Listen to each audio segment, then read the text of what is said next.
Here we go. Yep. Rolling with the dice. There you go.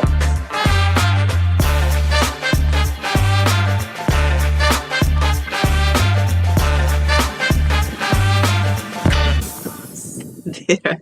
Good morning, Timothy. Good morning, everybody watching us on April 5th, 2026. It's a pleasure to have you with us and to start the 269th episode. 69. Yes. Yes, of Japanese Politics One-on-One, when Timothy Langley, the CEO of Langley Esquire, which is the longest-standing government relations agency here in Tokyo, takes us through the latest events in Japanese politics in context again. So, Timothy, once again, good morning and thank you. Good morning, Maya. Good morning, everyone, and happy Easter to everybody. Today, the weather is Oh, finally beginning to roll over. Yes, Maya, happy Easter. Didn't well, you get to me any it's a little bit early eggs? because Orthodox Easter is next Sunday. Forgive me. Okay. But Well, happy we'll do it Easter to twice. everybody celebrating, yes. Yes. And Maya, the weather has started to finally begin to break. It was a little bit rough yesterday. Actually, the waves were too violent to actually leave port yesterday. So I'm still in port in Katsuyama on the inside lip of the Chiba coast. And the weather is breaking today. It looks like it'll be nice, and tomorrow looks like it'll be really gorgeous. But the sky is blue. The wind is blowing just a little bit.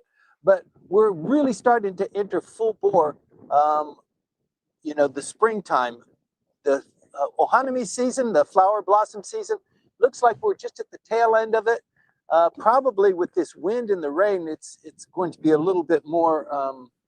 Well, it's almost always short because of the wind and the rain. But anyway, there's a lot going on. There's a lot that the country is actually going through too. We've got Golden Week that is approaching, Maya, at the end of this month.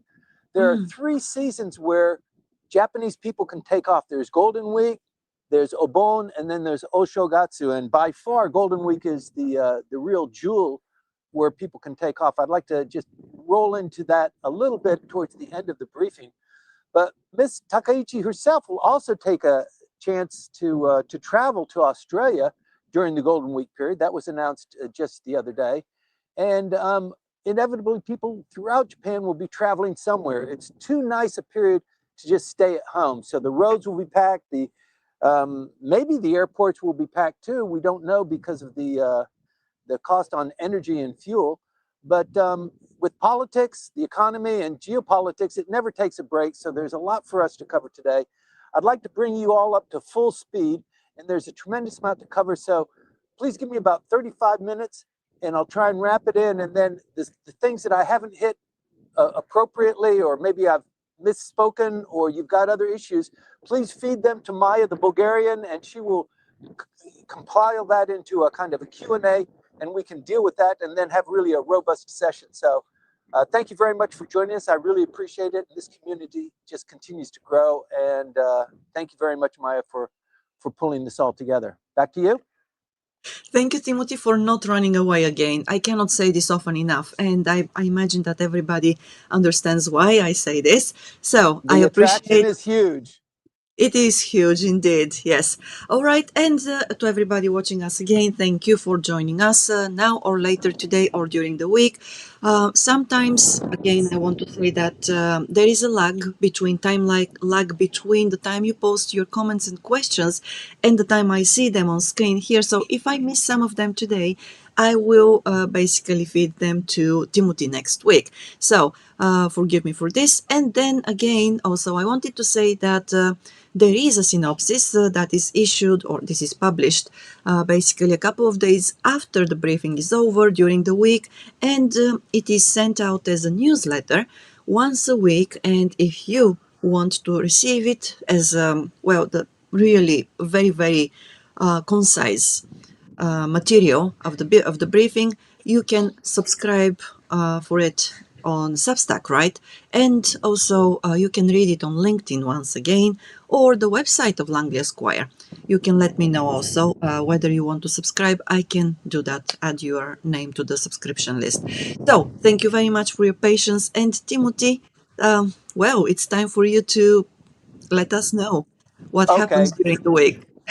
great. So there's a lot that happened over the week. Let's start with the currency. First of all, the yen closed out, Maya, this week at 159.57. It is teetering.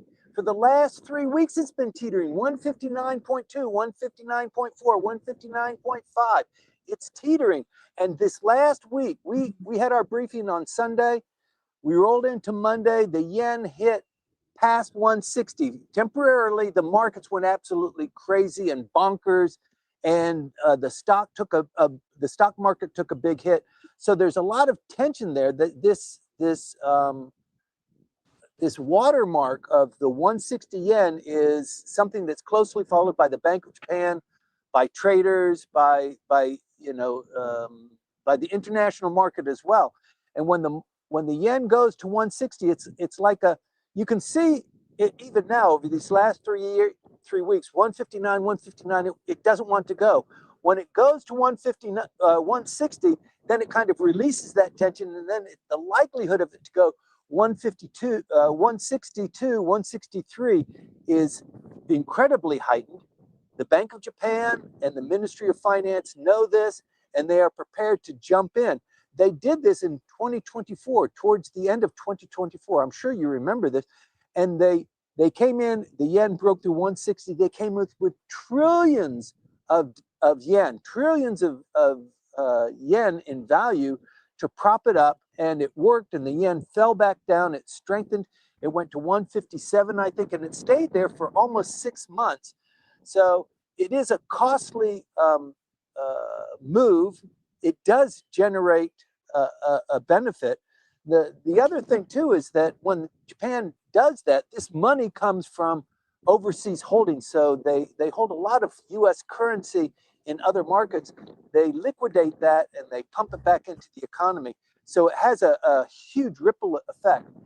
That level 160 is not just psychological, it's political, and it's operational, and it really, you have to watch this next week. Does the Bank of Japan signal anything? Is there anything verbal that they're saying? Watch for the Ministry of Finance to maybe show their hand one way or the other. The Bank of Japan has a meeting towards the end of the month. They just had theirs 2 weeks ago, a 2-day meeting. The next one will be at the end of this month, just before we break into Golden Week. The Prime Minister has already said that there's unlikely to be any drastic action until after Golden Week. And there is some potential belt tightening that will be required, some maybe potential reduction of availability of supplies, fuel supplies. But we're not quite there yet.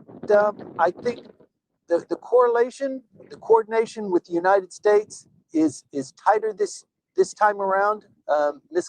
Katayama has been in the United States on numerous occasions. They are much more in sync, I think.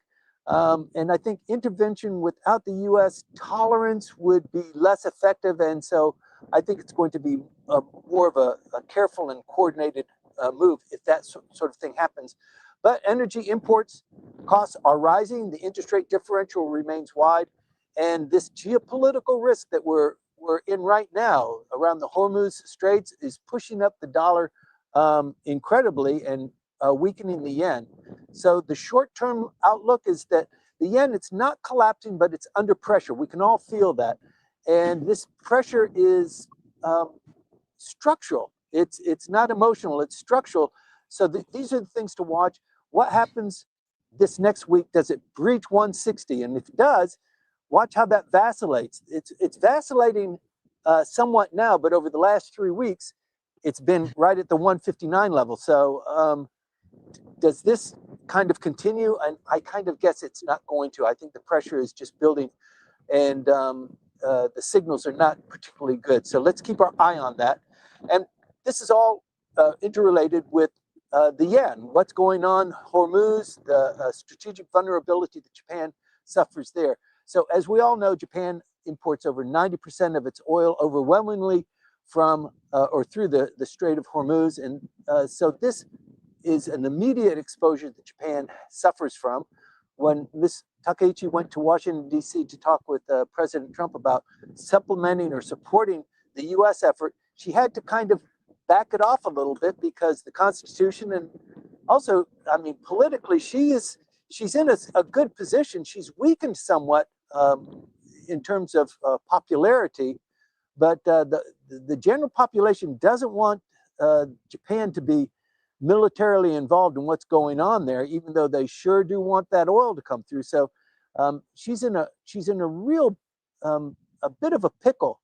If she doesn't contribute, Donald Trump has already said, if you don't want to contribute, you know, China, South Korea, Japan, he mentioned by name, you know, then you know, we're going to take our allegiance elsewhere. You owe that to us, and you should be you know, supporting your own protective measures as well.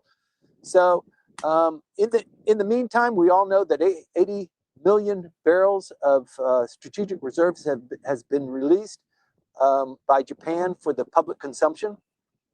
This is the largest coordinated release Japan has ever undertaken, and that's to stabilize fuel prices. So I don't know if many in the audience are actually living and driving in Japan, but you'll notice that the gasoline prices for regular is hovering around 170, and it's kind of that another you know, watermark level that when it goes beyond that, it begins to trigger repercussions. So due to the supplemental budget that was passed at the end of last year and the release of the strategic reserves, the Takaichi administration is going to try and keep that fuel level at 170. And of course, that has trickle down effects with trucking and you know, refrigeration and foodstuffs and that sort of thing. And we'll see how that goes. Japan, like once again, I said, has 200 days of reserves.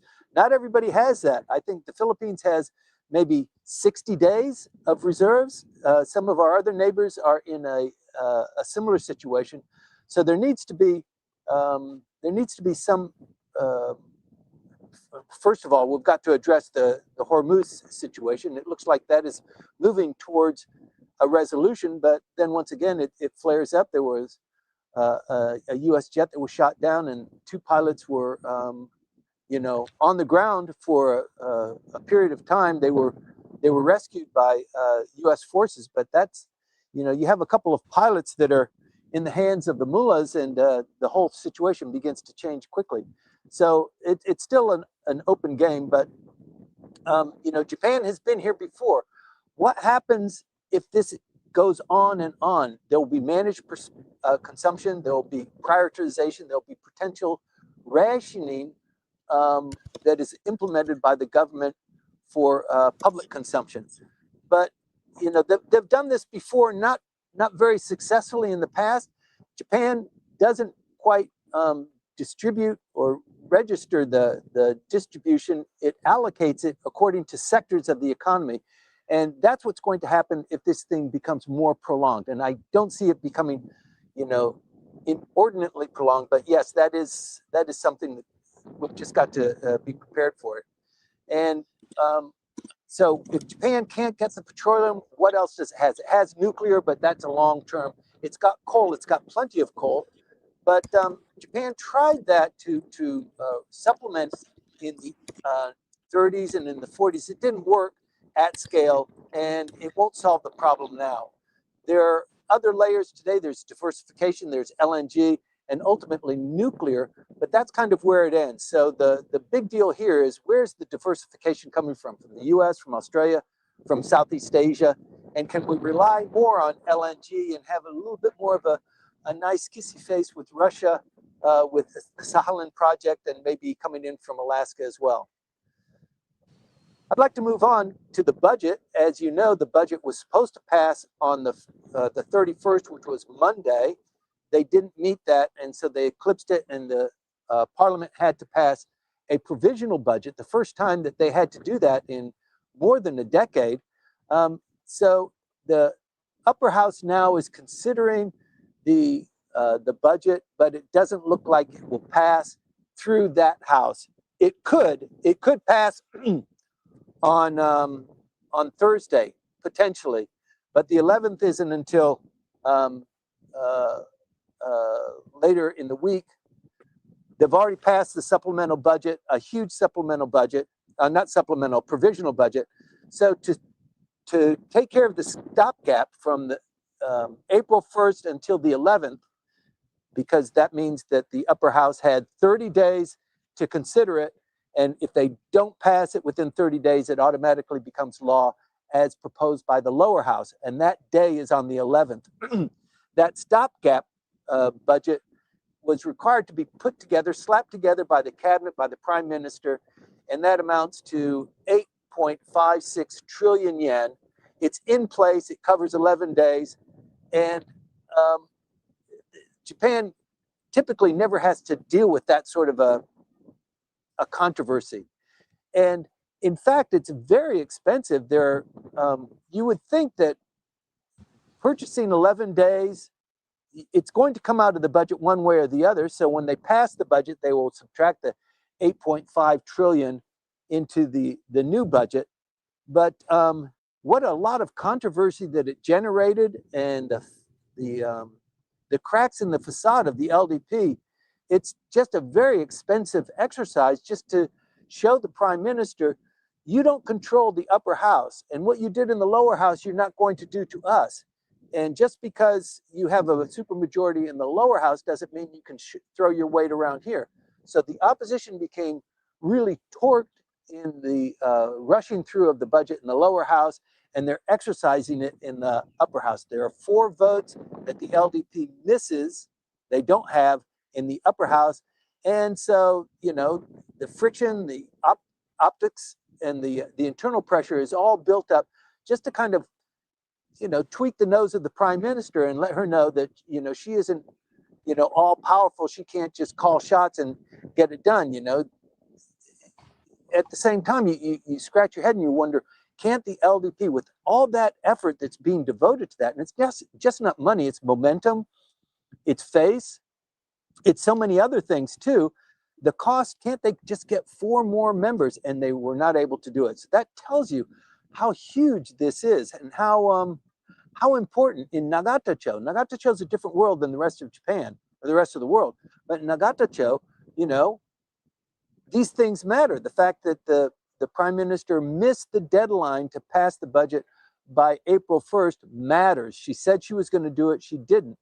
And in fact, you can see that just in watching the prime minister, there has been a little bit of a diminution in her energy. The public perceptions of her performance has begun to dip. It's still in about 58% approval, but even with that, you know, the fact that she wasn't able to push it through, and the fact that she got her nose tweaked, and the LDP Ishin is not really the power block that it was designed to be. They still, in the lower house, it's fine. In the upper house, they just can't do it. The real cost was the cabinet time, the bureaucratic effort, the legislative bandwidth, and the political capital that was spent on that. So now it's just basically a tax on governance that Ms. Takeichi has to pay. And that is beginning to wear on her. So she has strength. She's suffering from strain. She's suffering a little bit from isolation. But I think, you know, I've heard just this last week that she's getting a little bit tired of this gig. I can't see that she would be resigning or turning the reins over, but she is a bit isolated. You know, put yourself in her position. She never belonged to a faction. She's a female, not a male, so she's not on the drinking course. She's not hobnobbing with. I guess she's hobnobbing with the journalists, as they all do. But you know, her husband is infirm. She's, you know, a self-proclaimed workaholic, and she doesn't play the politics the way the old fat cats did in the loud suits and with surrounded by their faction members. So she is a bit of an odd cookie, if I can say that. And she's trying to carve her own path, and sometimes that just doesn't work for the people who have been here longer and they've seen more, and they believe that they are entitled to a little bit more deference. And she's definitely getting that from her friends within the LDP as she begins to move forward. She's still strong, but she is, factionless. And in light of that, the reemergence of factions is beginning to come up. There was a movement just this last week of the previous Nikkei faction. You'll remember Mr. Kishida dissolved all the factions. He dissolved his own faction first, then the Abe faction fell. The Nikkei faction had nothing to do with taking money or doing the Benkyokai and putting money in their envelopes. Nikkei was completely clean. I think they had 35 members there. He was previously the top dog within the LDP, organizing the LDP, and he was a friend of China's. He was a well-known friend of China. His faction was one of the first to disband, even though they were untainted by the scandal. And now they're the first to reemerge. And it looks like they had their first meeting this last week. I think 22 people showed up for that. And they're not going to call it a faction, but it's the same thing. They're just not wearing the same clothes at once. But it's moving in that direction. And that could be viewed as a failure of the prime minister and the LDP to manage this. But I think, the factions, the reason why it's been such a dominant feature of Japanese politics in the post-war era is because it makes logistical sense. I mean, you want to be with people who share your ideas. There's power in numbers. You want to be bigger and better and more effective than your counterparts. And even though they're on the same team, there are divisions that come up just as a natural course of business and anything like politics, which is more fractious. So I think the era of no factions is slowly beginning to be eclipsed, and it will come back, and we're just going to keep an eye on it. But it looks like the former Nikkei faction is the first to kind of step forward. So let's see where we're going. The prime minister, I talked a little bit about her strength and her ability to manage the many things that are going on. But what a job she has. Just this last week, not only was she supposed to pass the budget on Monday, and she failed, and so that created its own windfall, and then she had to pass the provisional budget. She also had two heads of state visiting at the same time. The prime minister from Indonesia was in, Mr. Prabowo. I'm sorry, I mispronounced his name. Prabowo. He was in town Tuesday, Wednesday, Thursday, and Macron was in on Wednesday, Thursday, Friday. So they, what a time. I mean, extraordinarily diplomatic at the same time that she was actually called upon to be answering questions inside the Diet. So back to back, Indonesia is important to Japan. It's important for ASEAN. It's important for supply chains and the regional balance. But Macron really got the lion's share of the publicity. I mean, you couldn't miss it in any of the news, any of the magazines reporting on it. They were really front and center. And I think the reason there is because, first of all, France is a G7 power. It's a nuclear state, and it is one of the more important Indo-Pacific actors. So there was a lot of pomp and circumstance there, and it really dominated the coverage. Indonesia included an imperial palace visit. It was a state visit, but it didn't have the pomp and circumstance that France did. And the Macron visit, I mean, it was a bilateral summit. There was a huge dinner. They did flower view. They did Ohanami together. And they also had something that's a real difficult thing to pull off, but they visited a private company called Astroscale. And I'm really familiar with Astroscale. I have a good friend who works there.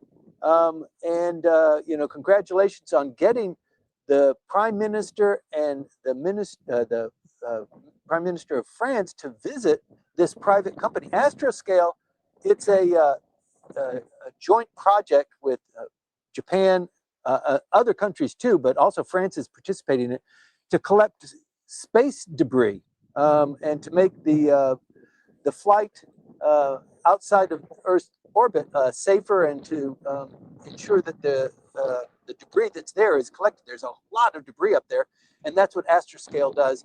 And so the Prime Minister and Macron visited. They did a company visit. That's a hard thing to pull off. I was able to pull that off when I was running Apple Computer's government affairs. We had the Secretary of Commerce, Ron Brown. Wasn't the president.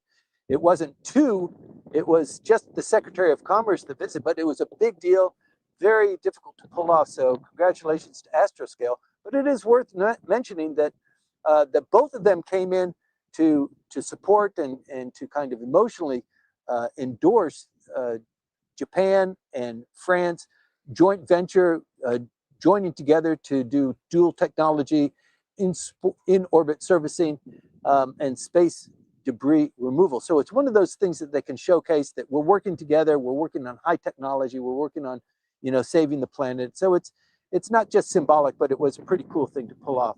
So industrial security cooperation, and the next frontier domain was kind of the keynote for that particular visit. So Macron was here until Friday, and then he left for South Korea. I think he has one more visit after that. I think it's a 3-nation visit that he's on. There are other things that are going on within the parliament legislatively. The National Intelligence Council, it is moving from a bureau into a council, reporting to the Prime Minister directly, not through a directorate. And this is legislation that is being considered. It's long overdue, and it will matter. It's mostly for protecting the state from internal sources, foreign sources that are in Japan, that are attempting to diminish Japan's strengths, or to steal secrets, or to just guide public opinion one way or another, maybe negatively. So it's moving up scale. Japan doesn't have that kind of agency yet. It's got it at the bureau level, but this is something that will probably pass the House. The 45-seat reduction that was proposed by Osaka maybe 10 months ago and began to reach fruition towards the end of last year, then was washed out because of the huge election by Takaichi, and it's resurfaced now, and it looks like it will go through. It strengthens the LDP, but it also, puts the stamp on Ishin that it is here to stay, and it's got a long game plan to establish itself as a national party. So it's one of the building blocks. And the other promise that the LDP made with Ishin was making Osaka a second capital. So there were 10 actual promises. The two that seem to survive are the 45-seat reduction, which the LDP now likes very much, and making Osaka as a secondary capital in the event of some sort of unforeseen but predicted major event, earthquake or disaster, something like that. It looks like it's going forward, but at the same time, this seat reduction, it's not just in the diet, it's not just Osaka's idea, but Osaka is also pushing for a seat reduction in the municipal chamber as well. And this has been a long-term plan. They used to have 103 seats, and then they went to 90, then 80. They're currently at around 88 seats, and they want to reduce that further to the mid-70s. So this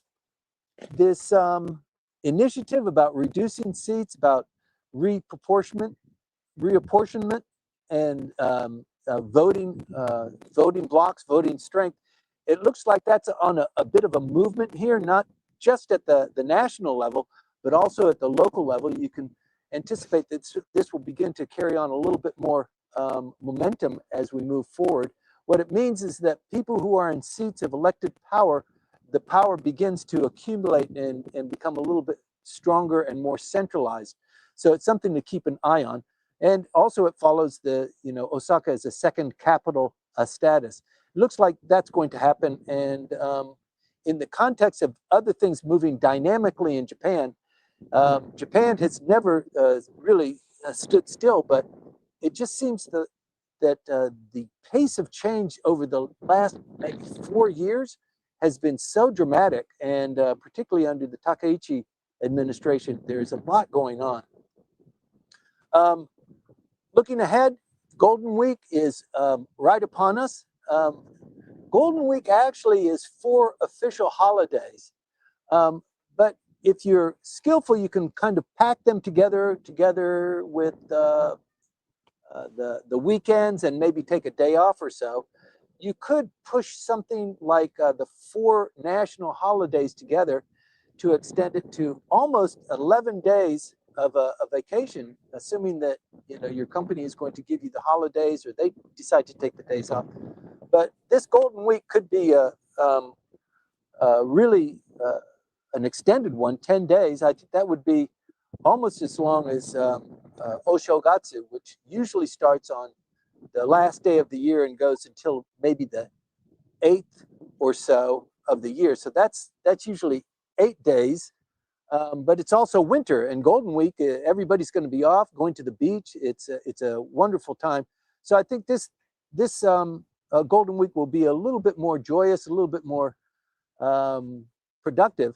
It does impact the economy, and I think that's why the Prime Minister has said, until we eclipse after Golden Week, then we might consider some form of a reduction of fuel and maybe an allocation or something like that. I don't think we're close to that now, but maybe some announcements in those areas. That's 3 weeks away, and the President of the United States has said, just give me another 3 weeks, and I think Hormuz will be secured, and the Iran conflict will be behind us. Who knows? But there's a lot going on there. And as I said earlier, the Prime Minister has decided that she will visit Australia during Golden Week. This isn't just a vacation. It's the focus is on rare earths, energy security, and Indo-Pacific alignment, as you can imagine. But given the other dynamics, just getting the hell out of town must be a welcome opportunity. Get to Australia. It will be autumn in Australia, so it's on the flip side. But any visit to Australia is always nice. It's a beautiful country, and I think the relationship between Australia and Japan is very strong. It continues to strengthen. There's a lot of facilitation with military support and sharing of resources and training. So there's a lot going on there. So we're now at the point where the yen is under real structural pressure. The budget is moving, not cleanly, but the budget will pass at least by the 11th. Today is the 5th, so in 6 days it's supposed to pass through. The Prime Minister is carrying enormous workload. It is beginning to show on her. She's somewhat isolated in the Kante. She doesn't have drinking bouts with her colleagues, her faction bosses, and that sort of thing. She's not quite that kind of a prime minister. I know the Keisha are always hounding her, but as I said earlier, she's a bit of a workaholic, and also her husband is infirm, so she's taking care of him as well. The external risks are rising simultaneous with the development of the Japanese economy, the price of fuel, the price of foodstuffs, the rate of inflation, that sort of thing. So there's a lot going on. Please keep your eye out this next week on the yen. What's going on with the yen? It's 159.5 today, or Friday when it closed. Watch what happens on Monday. Last Monday, it eclipsed 160 and the markets went crazy, so keep an eye on that. Keep an eye on what's going on with the upper house. It could be that the Prime Minister, she's passed that provisional budget.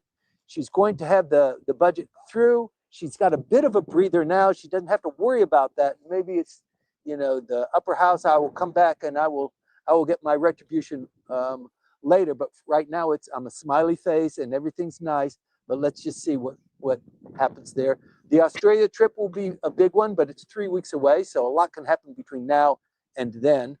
And then the emerging energy situation coming out of Iraq, the United States, the Strait of Hormuz, that sort of thing. I know you're going to be watching that anyway, but I will be touching on that once again because those will be the defining features of next week's briefing as well, inevitably. So with that, I'd like to turn it over to Maya. I'm sure you've got some questions. I'm sure there are other inputs that I might have missed or maybe not addressed accordingly. So let's get to that and then just have a great Q&A session and then wrap it up and get it back out on the water. Maya? Yes, thank you, Timothy. And yes, as Timothy said, please share your thoughts, your comments, your questions so that I can feed them to him. And of course, we already have questions and I'm going through them based again on time chronology or, well, time order. And sometimes I'll try to theme them or group them based on the theme. So the first one, of course, everybody knows where the first two questions come from and when they came, actually. They were shared on LinkedIn very early this morning before the sun rose in Japan, and they come from Byron Johnston. Timothy, I'm going to read the first one to you, so please listen. Well, he says Japan experienced few constraints in the run up to the World War and during the war, with sanctions, blockades, and more. How did it manage then, and what lesson can be learned from that past? If energy is to be rationed, what methodology will be adopted? To squeeze industry, retail, or the general public first? This is the first question. Wow, that's pretty deep. You know, that's a long, long time ago. The Japan of the 30s is very, very different from Japan of today. So their stockpile, their supply chain, in fact, you know, their ability to capture the markets in Southeast Asia and to service that. They did have problems, as we all know, with rubber, with petroleum, with metallurgy, with manufacturing, that sort of thing. But I don't even think it's comparable to the situation we have today. Rationing, yeah, I think it's awful early to be talking about that. They do have, 200 days of reserves without, they can extend it. I don't think the 200 days of reserves is with rationing, we have 200 days. I don't think that's the calculation. I think we have 200 days, and with rationing, with controls on consumption, we can extend it to 300 days. I'm not there yet, but I'm sure, within the allotted period of time, there will be a breakthrough. It's just too big on a global scale for this thing to linger. It can't be like Iraq. It can't be like any of these other international conflicts that we've suffered from the past. And you've seen the United States move decisively forward. So there might be some hiccups, but this issue is going to be solved rather quickly. The allies will eventually get in line and help one way or the other. But I think in the end, the United States, it's really got the commanding lead. It was the first mover. It's the one that's most dynamically engaged.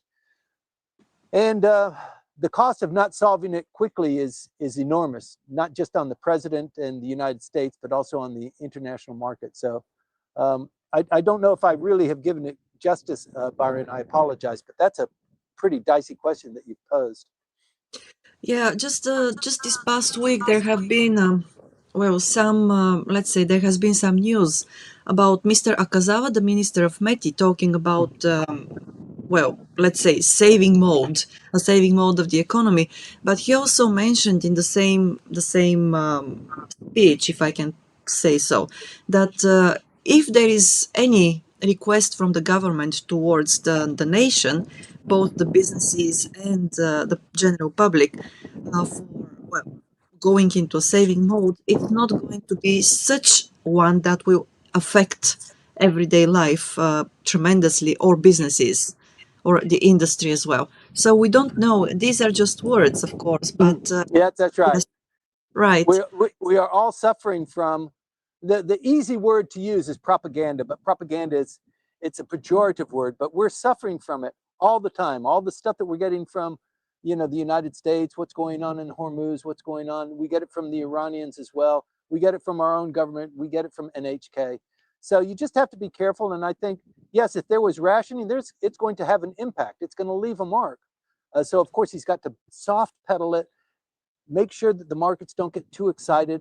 That's part of the job too. But there is concern. There is concern. It's Yeah. real. Yeah, big businesses are already talking about this, how they can secure more oil for their operations. So it's a real thing. Well, and then the second question from Byron is, East Asia has plenty of coal, so could coal to petrol and coal to gas technologies be reactivated? Oh, sure. I mean, technically they can. It's just more costly. Oil is more direct. It's got more energy content. It's cleaner. The machinery for converting oil and cracking it and producing plastics and um, uh, medical Well, chemicals, that medical sort of thing. supplies, yes, yeah, and Yeah, consumable, that's yes. yeah, that's already there, and it's hard to replace petroleum. Coal does a certain amount, but and Japan does have some coal. Um, it's got no oil. Um, And I think the Japanese economy just is really reliant, as many economies in the world are reliant on oil. It's just the better energy source. Right, yes. And we've got a comment from Tomoko Hiroku-san. Forgive me for this, misspeaking. So Hiroku-san says Mitsui Showa tanker just passed through the Yes. Strait of Hormuz. They said that it would stretch the reserve for about 1 year. I wonder if they paid to Iran. Okay. My understanding is that that tanker is not destined. It is owned by Mitsui, but it's not the delivery is not destined for Japan. And I think one tanker is not going to extend Japan's lifeline on oil for a year. That's I think that probably, I think what Hiroku-san meant is up to a year, because now we've got reserves for 200 days, right? And then yes, for the rest of the year, I guess. But maybe, yeah, it's one tanker, so maybe that's difficult indeed. yeah, Mm. All right, and then, we've got Peter Pan saying Iran has become a tough nut to crack. I think it has always been, yeah. not just it has become recently, it has always been such a hard nut to crack. And yeah, the country, I mean, it's an entirely different world there. Their strategies strategize in different ways. They work in different ways. They move in different ways. So I don't think that it's really something that the West can easily do, right? And all right, we've got a question from.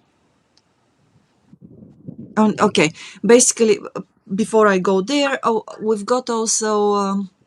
Just give me a second. Rick. Rick is here with us today. Rick, thank you very much for joining. And about the yen. So Rick makes comments about the yen and he says 160 yen is purchasing power 360 in 1971. That's why it seems to be a line in the sand. So 160 and today has the same purchasing power as about 360 in 1971 because the United States prices rose roughly 2.3 times faster than Japan's back then. Hmm. I guess, or today. Yes. So Rick, thank you very much for this comment. Yes. Well, you are in that field and you really are better equipped to talk about this. And yes, okay, moving back to Iran. Now we've got Hiroku-san again. She says, I learned that Iran is waiting for Japan to reach out to Iran to have a conversation on the oil import. Right. Okay. So, yes, I mean, we have seen Japan do this before. I think it was 2000, what was 2007, 2008? Was it? when sanctions were imposed on Iran, international sanctions, but Japan still managed to get exemption and to import oil from Iran. So who knows what happens this time? Right. Okay. Thank you for that. And we've got this question from Greg. Any scoop on the fire incident in Shibuya? The suspect seems to be a follower of Saito. Do they have egg on their face and need to do damage control from their rhetoric now? Timothy, what's your How take? about that? Yes, it's a 50-year-old guy. He turned himself into the Shibuya police about maybe 90 minutes later. And for those of you who are unfamiliar, the Shibuya Scramble is a major tourist spot. It's where 5 intersections come together and all the lights are synchronized so that there's a crossing that occurs. Everybody's going in every direction. It lasts for about 90 seconds and then the light turns again. And a fellow went out while everybody was there. He spread some flammable liquid in a circle. He had a placard. He had a cardboard. It was like a cardboard sheet. And I guess it had a statement written on it. And he drew a big circle running around, spilling the maybe gasoline or diesel or something. It wasn't that explosively flammable, and lit it. And then the light changed and the car started going. He ran off. But a shocking incident, excuse me, a shocking incident. You hardly ever see something like that happen in Japan. He turned himself in, as I said. I didn't know that he was affiliated with Saito. So, Greg, if you have any better information on that. But if that's the case, and if it's public, then yeah, Saito has a little bit of affiliation egg on its face as a result of that. Saito is, yeah, it's kind of balancing itself there. The political parties themselves are also having trouble. The centrist Reform League, the council there, is also having their own growing pains. It doesn't look like they're really generating the momentum that they need. But Saito doesn't need something like this at this particular point in time. Speaking of Saito, I think you mentioned earlier that they submitted their own bill about that's the National Intelligence Agency. Yeah. Right. So what can we make of that? Because is that a PR stint on their side, or is it a real concern that probably without them, well, the bill submitted, other bills cannot really do the job? Well, that's how politics works. Different parties will submit their own bill. In deliberations, the guys who support one will say, this is what the bill does, and then the other guys will raise their hand, yes, but it doesn't do this, and our bill does that, and then they eventually, they have a certain allotted period of time to have that kind of debate. Then the chairman will say, let's put it to a vote. Do you like, flavor A or flavor B? And everybody who promoted flavor B, all the Saito guys, they vote, and the other guys who voted for flavor A, they vote, and the majority wins, and then it moves up into a bill deliberation. So it is, for a party, it can't create those kind of opposing bills for everything, but for those bills that have some substance that they feel really passionate about, or it defines part of their philosophy, yeah, they'll put the work and the manpower into it, but there's only so much that anybody can do. And then the bureaucrats are the ones that fill in the gaps. So it is somewhat rare for a political party to be submitting the bills independent of the bureaucracy. But when the LDP owns the government and owns the bureaucracy, that's your only game. You've got to come up with that, and it's got to be clever and more insightful than what the bureaucrats or what the LDP is promoting. So yeah, you've got to go out on a limb sometimes and hope that you've touched a chord within the population, that they begin to take notice of you and say, yeah, that's actually how I feel too. This other one doesn't, it seems to be a little bit weak and mealy-mouthed, and they've come up with something that's really definitive and really protects my interests. Yeah, I'm going to vote for them. So that's that tension that goes back and forth. Right, and still, yes, all right. I like the word you use in the hope of, Yes, right. because when you don't have that experience, right, of being in the diet for a while and knowing how things work and what really state legislation is, I think that chances are pretty low of striking a Yeah. nerve. But yeah, And as you go through that process, slowly, inevitably, your color is defined. People begin to understand, oh, that's what you stand for. On that particular one issue, you came out really strong. And now I understand you're leaning a little bit better. So when it comes time to vote, people remember those kind of nuances. But um, not everybody's that interested in Japanese politics, right? Most people just go with the flow. If it's the LDP, okay, I'll go with the LDP unless they've done something. But even if they take the money, I guess it's okay. So it's just interesting. It's a really interesting country, isn't it?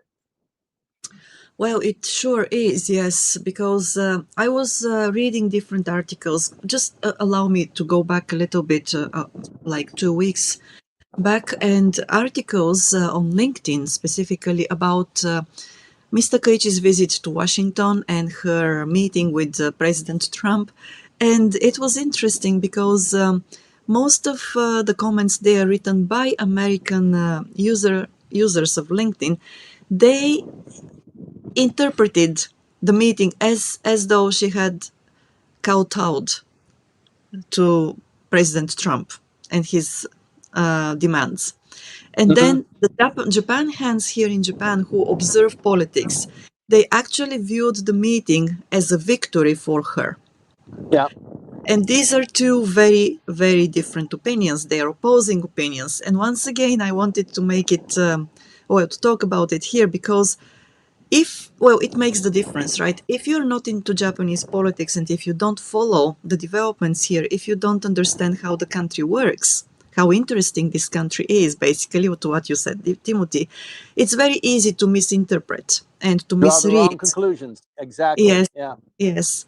And well, basically, most of the people who are here in Japan have seen her meeting with President Trump as a win. And I will leave you here with this so that, yes, as well, part of some food for thought. Okay. So Maya, just riffing off of that, if you don't mind, we had movie night the other night. We watched Mm, Rental Family, right. and the main actor, what's his name? Jason Fraser? Uh, Was it? it's not Jason. Fraser. It's Fraser. Yeah, he used to. Fraser. He used. Not So Jason? no, it's Brandon. not Jason. Excuse me. Brandon Fraser, Brandon, right? please forgive me for this. Yes, That was Brandon. such a great movie, and he was an actor, kind of washed out actor. He did a couple of prominent ads in Japan, and so he decided to come and I'm going to make it in Japan. I'm going to be an actor in Japan. And when the movie opens up, he's been in Japan for about 6 years. He speaks a little Japanese. It's not bad. He's really struggling trying to learn. Not doing a bad job. It's a great movie.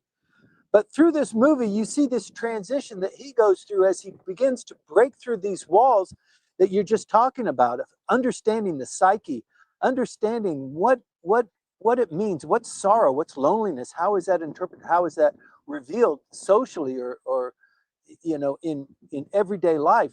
And yes, it's not an easy nut to crack, to use that idiom again.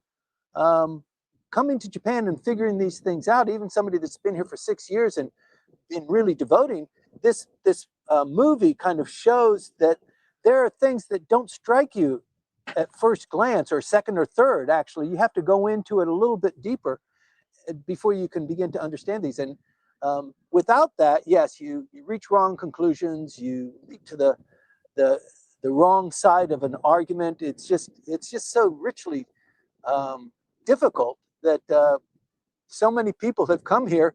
The vast majority give up after 2 or 3 years. They say this is just too much. But for those people that are really dedicated, it still takes, a good 5, 6, 10 years to kind of get your head around it. So, and I think most of those people are here in the audience. They're the true Japan hands. They understand what we're talking about, and they can make the leap in between their interpretation, some of the things that we say and some of the things that we leave out saying. But yeah, Japan is it's a real interesting topic, and Japanese politics is like one of the real niches there. So I really appreciate people, tuning in and paying attention and asking, good, meaningful questions. Right. Okay. And we're once again moving back to the Hormuz Strait and Iran and Japan, of course, how this impacts Japan and what Japan can do. But before that, it's, yes, a segue to that. And there is a comment from Greg saying, I think it is oddly ironic that while Article 9 is what the LDP wants to change, it is a reason to keep Japan from getting Yes. involved in Iran. It is indeed ironic. Yeah. Yes. So Yeah. I don't know whether any lessons will be drawn, from this, let's say, this happening, this event, and how important it is to have an Article 9 for Japan. Yeah. Because Japan is a middle power, but it really doesn't have a say in so many international events. And when you don't have a say, it's probably better to be protected than to be protected by your own constitution, than to have to just, what's that, follow what other people tell you, right? You're saying that on the same week that the Prime Minister of France was here is so interesting, because what you just said about Japan also is the same thing that you could say about France, right? France is going through Right. that same turmoil, and the two of them getting together. I was just surprised how much press and how much adulation there was for the for France and and Japan in the Thursday, Wednesday, Thursday, and Friday. There was just constant press coverage, and there's something to be said for that. I think just France has been a bit of a disappointment over the last couple of years, but let's see how it rolls out. Well, okay. Yes. I'm Absolutely. going to get in trouble for saying that. Yeah, that's right. Yeah. Okay. Yeah. Right. And then we can talk about this later. So, and now we've got here a question from Hiroaki. Hiroaki, thank you very much for the questions. So this one is, how could Japan lead in ensuring the diversification of oil and gas supplies? How can it lead? Lead, I guess Hiroaki has, means diversification not only in Japan, but I probably think throughout the world. It's difficult to say. Japan will lead with its pocketbook. It will secure those sources, and first thing, you have to protect yourself. I don't know if it wants to lead and show other countries this is how you do it. This is a combination that you should follow. The Southeast Asian countries are in a far worse situation than Japan is, but I don't know about Japan providing leadership. It's not going to be procuring oil and then sharing it with its allies, although the request has come through. So I'm not quite sure I understand what Hiroaki means about Yeah, I think leading. I think it's a difficult question because oil is used for energy, of course, first and foremost, but also it is used in the chemical industry for so many products, as you mentioned earlier, Timothy, like, for example, in the medical supplies and consumables and everybody. Plastics, fertilizer. I mean, it's just essential. Fertilizer as well, yes. And maybe one way which comes to mind just now for Japan to lead that diversification is to double down on technologies that will make oil unnecessary for energy generation, right? And I don't mean just renewables, because Japan has been working for quite a while on hydrogen cells. And Timothy, you actually had a briefing about hydrogen and the technology that is being developed here, how the government supports it. And of course, it is still a controversial topic because many people believe that it will lead nowhere, but I think it's too early to say. So maybe one way of Japan to lead is basically to make oil how can I put it? To find other resources for general energy generation, right? Instead of using oil for it. But we'll see what Well, happens. one Yes. of the most obvious uses, you notice it when you go shopping, is everything is double wrapped, triple wrapped. You've got a plastic bag, you've got 2 paper bags, that sort of thing.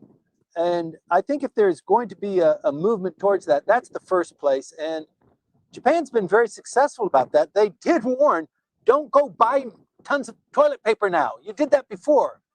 Oh, 30 did years ago, they? oh yes, there was a big rush and a run on toilet paper in the first oil shock. And so there was something of a panic because all of the shelves were bare of toilet paper. And toilet paper, it's not quite chirigami, but it's paper that's used typically from recycled paper, but it is a petroleum, highly induced petroleum product because of the heat and the chemicals that are used. But yeah, that was actually the Meti went out with a flyer that said, you don't need to hoard it.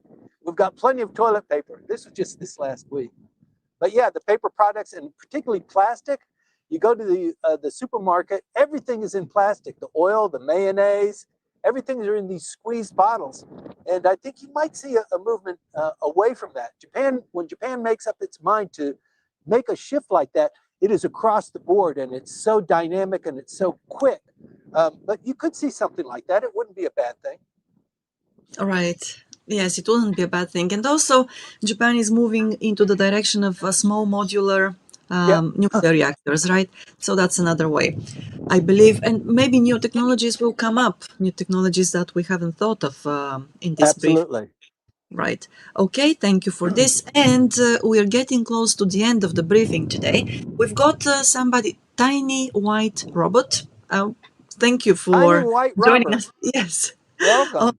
On YouTube, yes, and they are saying, rewinding to the beginning, I just wanted to say I love this gathering, and I'll see you around Tokyo American Club or Soho House Tokyo soon, or maybe at the movie meet up sometime. That's the movie night, I believe. All right, yes, thank you so very much.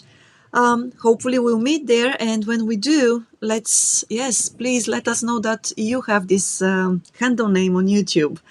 All right, so for any other questions that come later this week, we'll address them on Sunday next week at 8, well, probably around 9:30 anyway. So Timothy, thank you very much again Thanks, for Maya.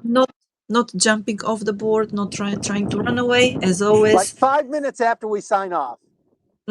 Only then, Yeah. not before that. Okay, and yes, thank you so very much. If you have been with us, let us know that you have been here. Just hit like, subscribe, or share these briefings with your friends, colleagues, yes, and maybe family and acquaintances. Thank you so much. And then we'll see you once again next Sunday. Have a great day. Happy Easter once again. Happy and Easter, Maya. Thank you. Thanks, everybody. Thank you, Maya. Thank you.